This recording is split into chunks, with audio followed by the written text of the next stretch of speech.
नमस्कार मंडळी, तू ही रे माझा मितवा.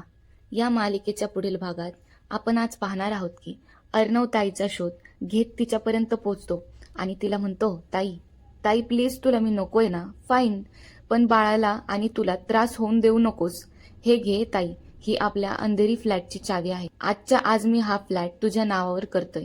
अंजली अर्णवचा हात झटकते आणि म्हणते, नकोय तुझे उपकार. त्यानंतर राकेश अंजलीला घेऊन एका फ्लॅटवर जातो. पण त्या फ्लॅटची अवस्था पाहून अंजली म्हणते, केवढी धूळ आहे इकडे, साफसफाई करूयात का? राकेश म्हणतो, ही काय साफसफाई करायची वेळ आहे का अंजली? वाजलेत किती बघ. तिकडं घरी गेल्यावर अर्णव कोणाला तरी फोन ट्राय करत असतो. ते पाहून ईश्वरी विचारते, काय झालंय सर? अर्णव म्हणतो, ज्याची भीती होती तेच. तुम्हाला काही समजलं का? काय असेल ते? तुम्हाला जर जाणून घ्यायचं असेल तर आमच्या चॅनलला सबस्क्राईब करा आणि कमेंट बॉक्समध्ये हाय करून टाका. तुमचं उत्तर भेटून जाईल तुम्हाला.